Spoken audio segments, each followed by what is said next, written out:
Hello, everybody.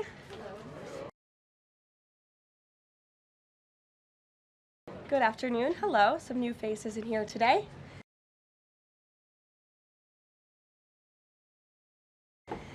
As we approach the end of the year, it is a great time to reflect on how much progress our country has made under President Trump's bold leadership.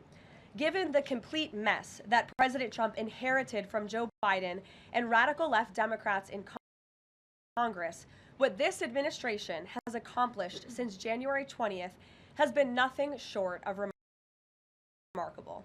While most politicians promise big on the campaign trail and break those promises once they get into office, President Trump promised big and has delivered even bigger. On the economic front, after inheriting the worst inflation crisis in over 4 decades, President Trump's pro-growth policies are making tremendous progress to make America affordable again. Under the painful Biden years, inflation reached a record high 9% and devoured Americans' purchasing power. In President Trump's term thus far, inflation has dropped to an average of just 2.7%, marking critical progress.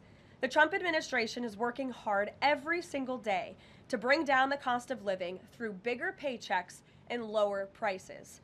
Real wages are finally on the rise again and on pace to increase to roughly $1,200 for the average American worker this year.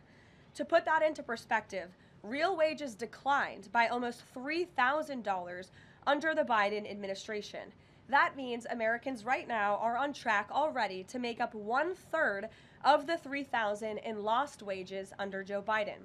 There's much work to do, but this has already been significant progress. President Trump has also delivered resoundingly on his promise to end Joe Biden's insane war on American energy and make sure our country has reliable and affordable energy produced right here at home. As a result, the nationwide average for regular gas just fell to its lowest level in nearly 5 years. According to data from Gas Buddy released on Monday, average gas prices have now dipped below $3 per gallon in 37 states, below $2.75 per gallon in 22 states, and below $2.50 per gallon in 5 states. Just a few years ago, we saw record high price gas of nearly $5 per gallon. American families faced constant pain at the pump, and those costs caused the price of everything else to go up as well. In fact, the average cost for a gallon of regular gas in the country was the most expensive price during a presidential term in U.S. history under Biden's disastrous leadership, even with them recklessly draining our strategic reserves to try and artificially decrease prices. But thanks to President Trump, those days are long behind us. In the months ahead, Americans can expect prices to fall even further. We know that when gas gets cheaper, everything else gets cheaper too, and that's what this president is focusing on. Americans can also expect another boost to their bank accounts in the months ahead, as 2026 tax refund season is upon us after the holidays, and it's projected to be the largest ever thanks to President Trump's passage of the One Big Beautiful Bill. According to recent analysis from Piper Sandler, when Americans file their taxes early next year, their refunds could be about 1/3 larger than usual, or roughly an extra $1,000 per filer. That is money straight into the pockets of the American people. It's only because of President Trump and Republicans' leadership that Americans will now pay no tax on tips, overtime, and Social Security. President Trump and Republicans believe hardworking Americans deserve to keep more of their hard-earned money, but Democrats, on the other hand, every single one of them, voted against these massive tax cuts. So remember that the next time Democrats try to talk about affordability. Democrats don't have a single clue about how to make America more affordable. They just spent the last 4 years creating the very affordability crisis that President Trump is fixing right now. And if given the chance of power ever again, the Democrats will implement those same policies and jack inflation right back up to where it was. Finally, at the border, President Trump has restored America's sovereignty and made our country safe again. This is the single greatest and fastest national security victory in modern American history, and it's not even close. The latest preliminary numbers released from the month of November show we have the most secure border in our nation's history. This is a remarkable achievement. November encounters came in even lower than the previous historic low in October, if you can believe it. There were only 30,367 total encounters nationwide. That's lower than the previous record set in October. And for the 7th consecutive month, U.S. Border Patrol released 0 illegal aliens into the United States. Let me repeat, 7 months of 0 illegal aliens being released into our country. This is a historic achievement, and it's one that every law-abiding American citizen should be grateful for.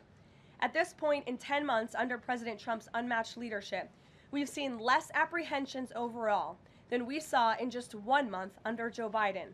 Again, let me repeat, in 10 months under President Trump, we've seen less apprehensions at the southern border than we saw in 1 month under the previous president. Again, remarkable results.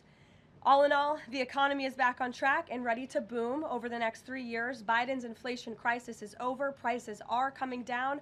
Wages are rising. The border is fully secure, and America's best days are to come. President Trump has kept his word and delivered for the American people over the past year, and he will not stop fighting, as you heard from him directly this week, until our country and every state in this country is better than ever before. So with that, I will take your questions today. I know there's a lot of news. We'll start with our new media seat. Mr. Bowling, it's great to see you here. He's of Real America's Voice. He's also the host of Edge, his interview and commentary podcast. Please, Eric, why don't you kick us off? Caroline, thank you very much for this and inviting me to the new media seat. As you point out, affordability crisis, it strikes me energy prices have been coming down aggressively since President Trump's second term, approaching $55 a barrel for oil. Gasoline, as you point out, under $3 a barrel nationally, first time in 5 years. By the way, that $55 barrel oil is about half of the peak under the last 4 years of the last administration, half the price. Wholesale prices come down, yet affordability crisis, a lot of the folks in this room, a lot of legacy media, some people in the front row, seem to want to call this an affordability crisis right now, forgetting the fact that over the last 4 years prior, we hit 9% inflation. Wages, as you point out, were stagnant at best, sometimes had dipped. That's a real affordability crisis there, but they weren't really calling it that then. You point out how President Trump is changing the affordability in America, but how will he ensure that the legacy media doesn't flip the script and change it so that they're using affordability as their word, their idea, versus what the American people who know much better? Yeah, well, it's a great question, Eric, and it's a point of frustration for the president and for myself. I will say that's part of the reason I just kicked off this briefing today, setting the record straight with facts about the economic mess that the president inherited from his predecessor, Joe Biden. And he's focused on digging our country and our economy out of that hole every day. Things are getting better, and they will continue to. And President Trump understands better than any politician in this city the pain that the American consumer has been feeling for years now because of the last administration's policies. You heard him in the great Commonwealth of Pennsylvania this past week campaigning and talking to these voters, saying, I was elected to fix this problem and I am fixing it. Don't forget who created it, and that's the Democrats. And I think when you hear the president talk about affordability, he's saying the Democrats are the greatest con artists in history because they are now trying to claim ownership of an issue that they created. And every data point and every economic metric does in fact show that the economy is improving. And so I do wish more people would report on those facts. I do wish that more people would remind the American public how we got here and why. It does not mean this president is discarding the feelings of the American people. He gets it better than anyone, which is why his entire administration has been focused on the issue of the economy and energy prices since day one. If I may Sure. follow up, it's reported that around 10,000 commercial driver's license operators have been pulled by your Transportation Secretary Department. Will the president apply that same metric? For the reason was the operators weren't speaking or reading English to a level that was safely, people thought they would safely be able to operate trucks on our roadways. It's estimated in California around 40% of Uber drivers, Uber and Lyft drivers, don't speak English proficiently, and the number's 45% in Minnesota. Will this same rule or metric apply to the gig economy like Uber and Lyft? So I don't have any announcements on further regulations, if you will, from the Department of Transportation with respect to this issue. However, I will just reiterate the Trump administration's position is that truck drivers, particularly those driving big rigs on our nation's road and highways, who have a great responsibility to keep the American public and their fellow citizens safe, should be speaking English and should have an ability to read English proficiently. I think that's a very common sense policy to have. And we've unfortunately seen, and the Department of Transportation has uncovered and is actively working to fix these state-sponsored commercial trucking driver licenses, which were going to people who are not qualified to be driving these massive trucks on American roads, and they're endangering the lives of our fellow citizens. We've unfortunately seen many vehicle accidents across the country where people have lost their lives because of drivers that were just simply unqualified to be driving these trucks. So I know this is something DOT and Secretary Duffy take very seriously. Peter. Thank you, Caroline. Based on the way that things stand right now, is Operation Southern Spear about drugs or is it about oil? What I will tell you, Peter, is that the Trump administration is focused on doing many things in the Western Hemisphere. The president has taken a new approach that has not been taken by any administration for quite some time to actually focus on what's going on in our own backyard. And there are two things that are very important to this administration. Number one, stopping the flow of illegal drugs into the United States of America, which we know has killed hundreds of thousands of Americans. The president promised on the campaign trail that he would demolish the foreign terrorist organizations and drug cartels around the world, especially right here in our own hemisphere, and you have seen that he is delivering on that promise. With respect to the oil and what happened yesterday, the Department of Justice requested and was approved for a warrant to seize a vessel because it's a sanctioned shadow vessel known for carrying black market sanctioned oil to the IRGC, which you know is a sanctioned entity. So the president is committed to stopping the illegal flow of drugs into our country. He's also fully committed to effectuating this administration's sanction policy, and that's what you saw and the world saw take place yesterday. And because you said the president is trying to do a lot of things at once, he talks a lot about how he thinks the way to bring down prices for everything would be to bring down the cost of energy. Would he use this seized Venezuelan oil to try to help Americans with affordability here in the United States? Well, what I can tell you right now, the vessel has been seized, as you know.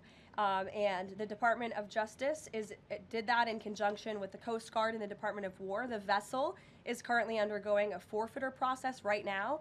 The United States currently has a full investigative team on the ground on the vessel, and individuals on board the vessel are being interviewed and any relevant evidence is being seized. With respect to the oil, that's a different issue. As you know, Peter, the vessel will go to a U.S. port, and the United States does intend to seize the oil. However, there is a legal process for the seizure of that oil, and that legal process will be followed. And just my last one on this. If President Trump launches a bigger military campaign in the Caribbean, is he jeopardizing a possible Nobel Peace Prize?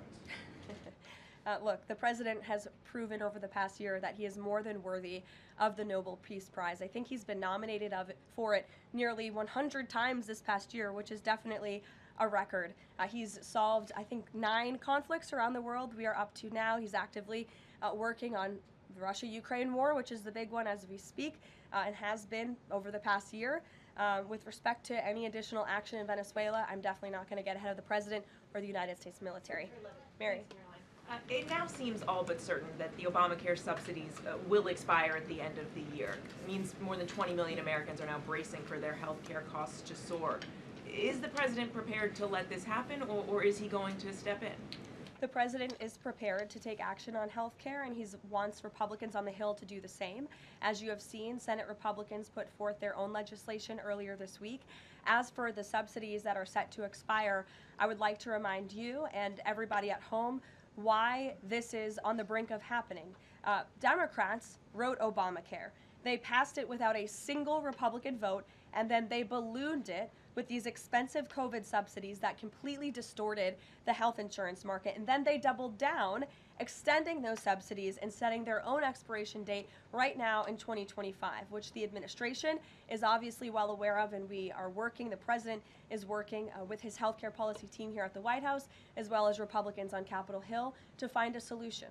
You said he's working to find a solution. He wants to see a solution to lower healthcare costs. He does. But these subsidies are expiring at the end of the year. So what is the plan, and what is he going to do to put this in place in the next 2-3 weeks? You'll hear more from the president and from the White House on that very soon. As for wanting a solution to lower healthcare costs, I'm glad you said it, because the president is doing just that. He has made unprecedented progress towards lowering healthcare costs in this country and drug prices. He's secured numerous most favored nation drug price deals, with many more to come.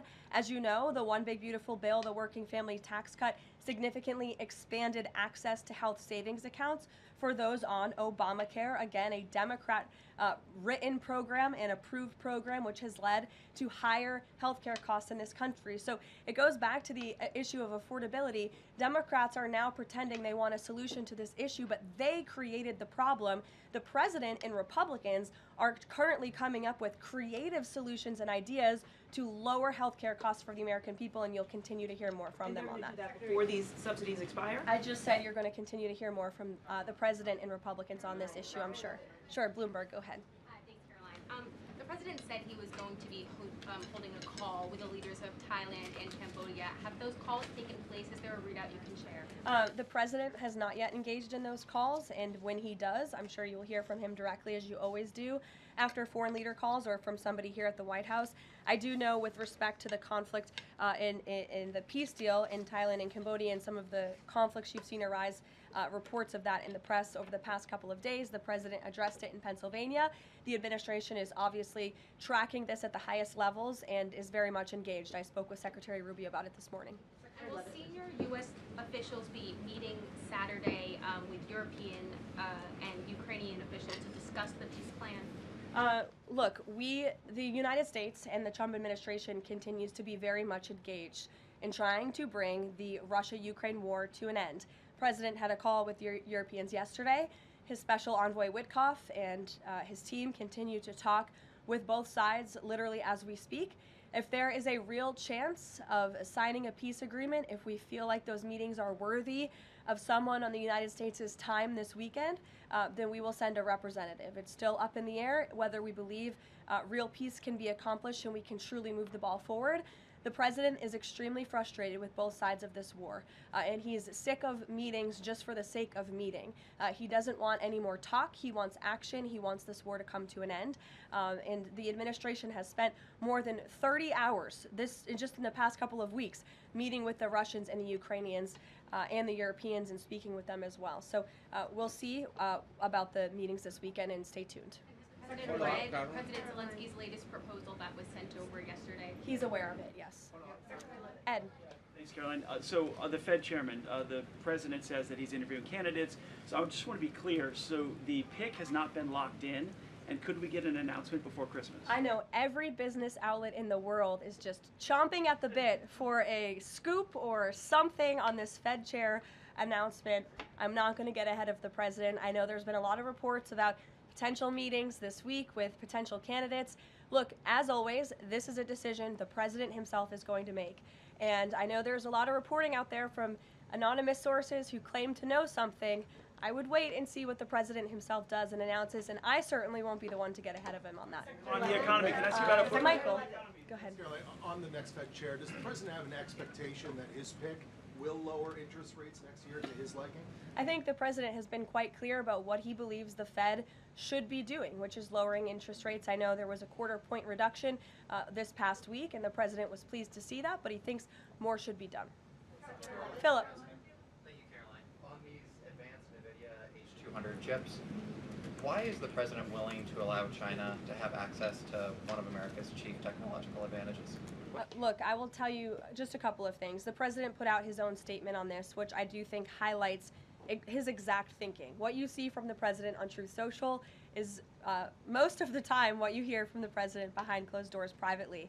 He told President Xi that NVIDIA will only be shipping H200 products to approved customers in China under conditions that will allow for continued strong national security. The administration continues to maintain a strict export control regime, and we are ensuring that the Blackwell chip and other advanced technologies stay right here in America, and these H200 chips will only be sent to China after undergoing a security inspection here in the United States. Elizabeth. Thank you, Caroline. New York City Mayor-elect Mandani put out a video recently telling immigrants in New York City they have the right to stand up to ICE. Are you concerned this will inspire New York City residents to resist ICE operations, and what will the Trump administration do if this happens? The Trump administration is definitely concerned about the rise in violence, in attacks, in physical threats that we have seen against our brave men and women who wear the ICE uniform. Again, these are agents who are just simply doing their jobs. They are enforcing our nation's immigration laws, and we've seen more than a 1,000% increase in violent attacks on them and their families. They've been doxxed, they've been harassed, many of them have been physically assaulted and attacked. So we condemn that wholeheartedly. I know the administration has done a lot to protect our ICE agents, and the president stands firmly behind them in conducting these enforcement operations. And there's a lot of talk from Democrat politicians in New York, but the Trump administration will continue to do our jobs in every state, and that's to remove illegal aliens and public safety threats from American communities. Sure. Thank you. I'll go to the gentleman who's very eager, and then to you. Awesome. Thank you so much. Obviously, Jasmine Crockett, who the president has openly criticized, just entered Texas' Senate race. I asked Mike Johnson, who said that Texas largely supports the president. Crockett, on the other hand, says that Trump is an example of extremism. She says that her support is a referendum on Trump. I'm curious to get your thoughts on this. And has Trump made any statements since she's announced her candidacy? Not to my knowledge, as you know, from the White House podium. As a government employee, I'm not privy to comment on future elections, but I do think the president has made his thoughts on Ms. Crockett quite clear, and I do believe he thinks she is wholly unqualified for the office that she is seeking. Joey. Yeah, thanks, Caroline. A federal judge today ordered the immediate release of Kilmar Abrego Garcia from ICE detention. Does the White House have a response to that, and does the administration plan to appeal that decision? Absolutely. The White House, the administration, opposed this activism from a judge who is really acting as a judicial activist, which we've unfortunately seen in many cases across the country. Abrego Garcia is present in our country illegally. He is a proven human trafficker. He is a proven gang member. The administration has evidence of that. And as you saw from the Department of Homeland Security, they issued a statement saying they'll continue to fight this legal battle in court. Caitlin. Two questions. I have one on Venezuela to follow up, but first on affordability, since we were talking about the economy at the beginning. If the economy is as strong as the president has said it is, then why is he telling parents 2 weeks before Christmas that they should only buy 2 or 3 dolls for their children? Look, what the president is saying is that if we want products made right here in America, if we want them to be made from American small businesses, which is a large part of the reason the president has effectively implemented tariffs, then we're going to have better quality products right here in the United States. Maybe you'll pay $1 or $2 more, but you will get better quality, and you'll be supporting your fellow Americans by buying American, and that's what the president was saying. Again, with respect to affordability, every economic metric, Caitlin, and I wish you would report more on it, does in fact show that the economy is getting better and brighter than where it was under the previous administration. I will repeat, inflation as measured by the overall CPI has slowed to an average 2.5% pace. Real wages are increasing, roughly $1,200 for the average worker. Gas prices are down in almost every single state across the country. Again, in 22 states, it's below $275. You look at the tax cuts, those are going to go into effect next year. So the best is yet to come. The president is digging our country out of the economic hole that the previous administration put us in, and that's what he's talking about. It was a year ago, as you know, and grocery prices have been up. So we've covered the economy, but there's mixed signals in terms of what that looks like. But on inflation is down from where it was. As measured by the overall CPI, it has slowed to an average 2.5% pace. This is down from what the president inherited. The president inherited 2.9% in January. Today it's at about 2.5%. So we're trending in the right direction with more to come. And I would remind you, when President Trump left office in his first term, inflation was 1.7%. And the previous administration jacked it up to a record high 9%. So again, in 10 months, the president has clawed us out of this hole. He's kept it low at 2.5%, and we believe that number is going to continue to decline, especially as energy and oil prices continue to decline as well.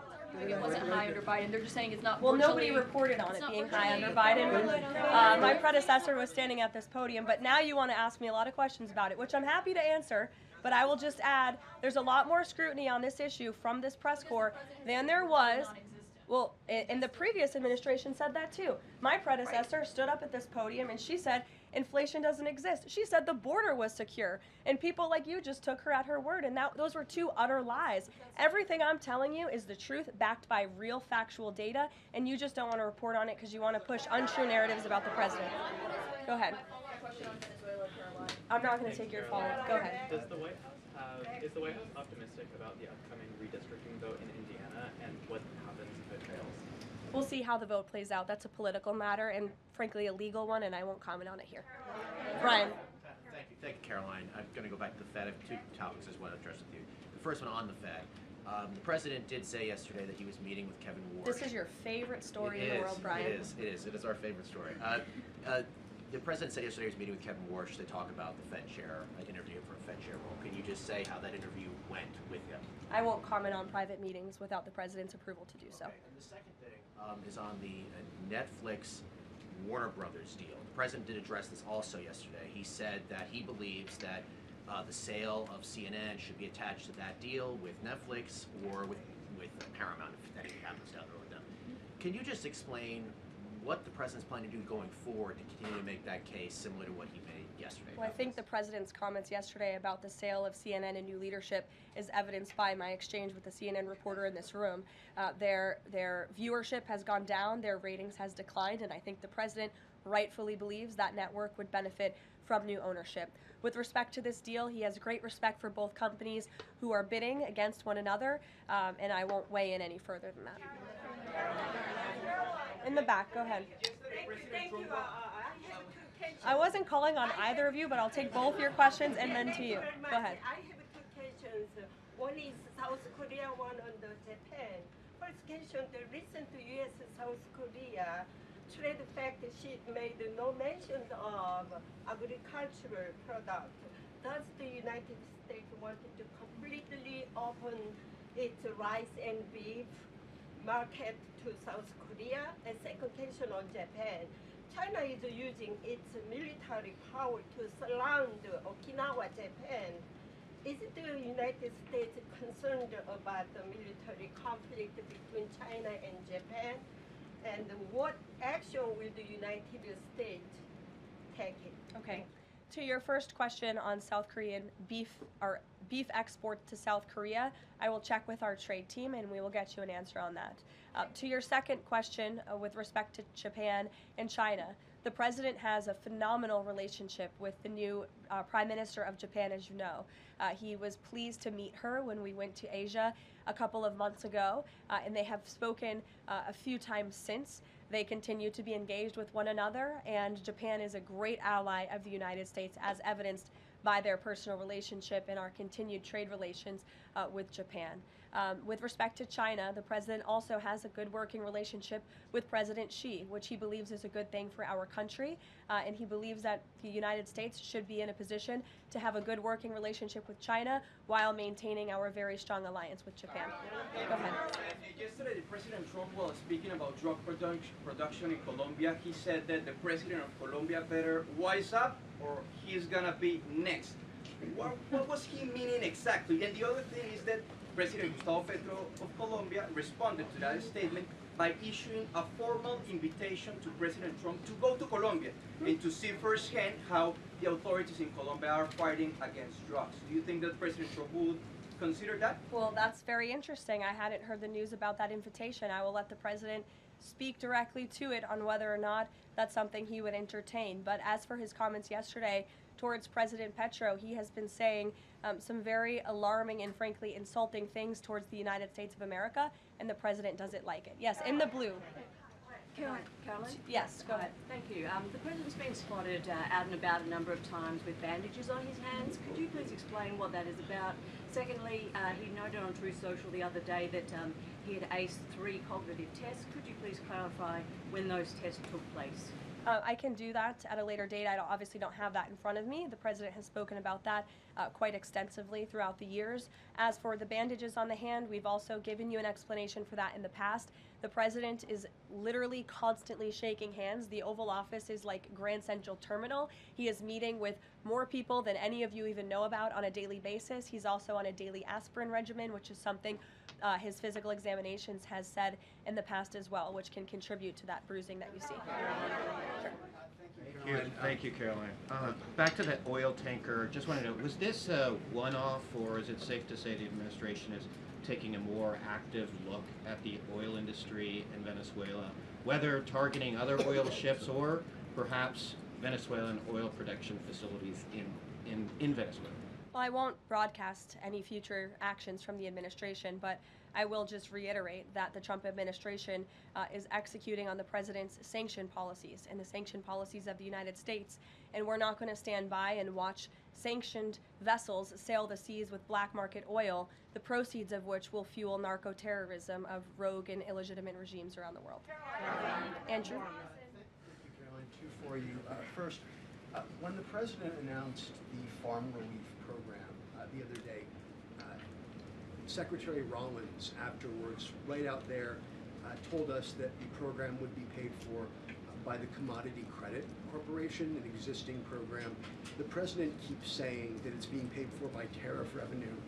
Why does he keep saying that if the secretary who's running the program says that's not the case? And also about his doll comments from the other night.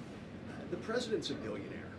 He's probably the wealthiest person to ever serve as president.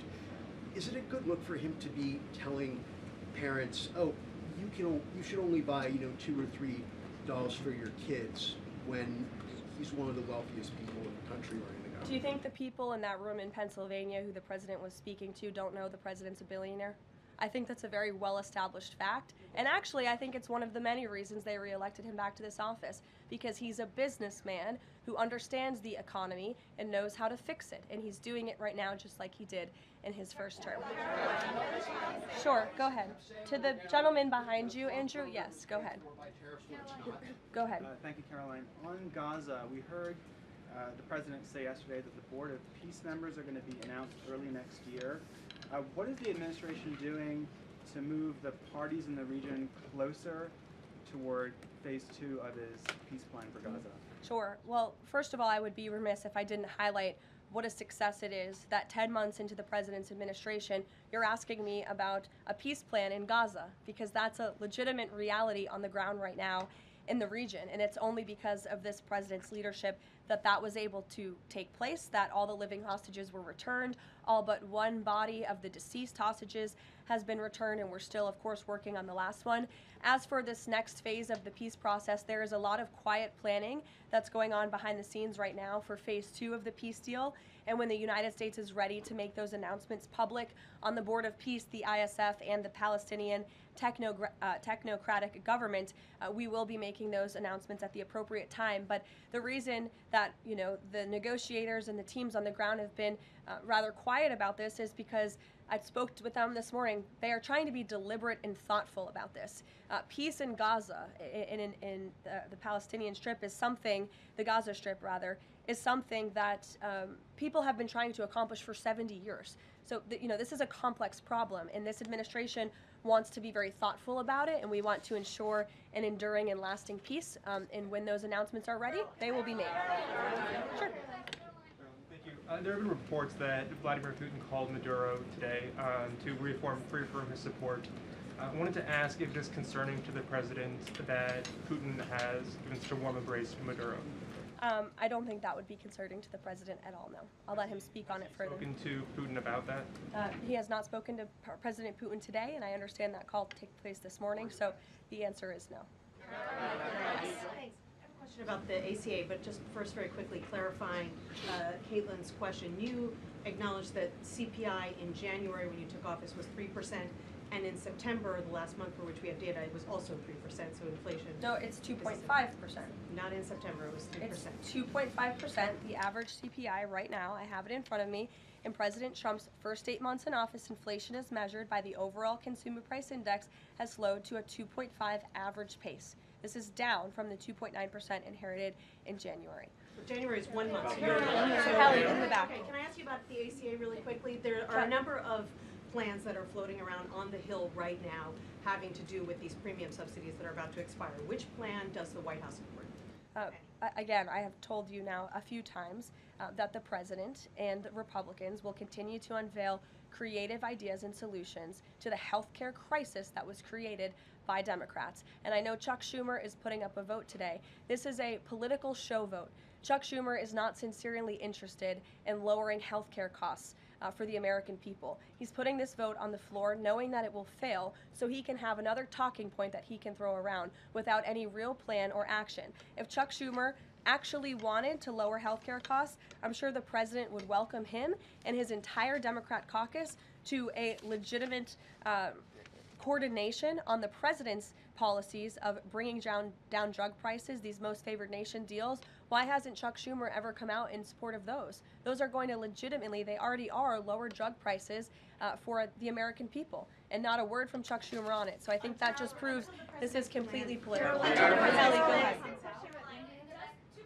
On Venezuela, does the president consider the seizure of the oil tanker an escalation or a step towards war with Venezuela? I think the president considers the seizure of the oil tanker as effectuating the administration's sanction policies, which I've already discussed previously.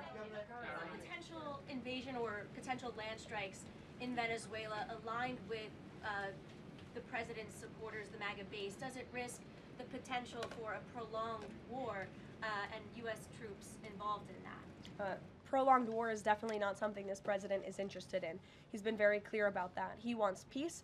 He also wants to see the end of illegal drugs being trafficked into the United States and taking the lives of hundreds of thousands of Americans across our country. And he's thinking about that every day here at the White House. With every drug boat that is taken out by this administration, we are saving thousands of lives by deterring those drugs and stopping those drugs from flowing into our country.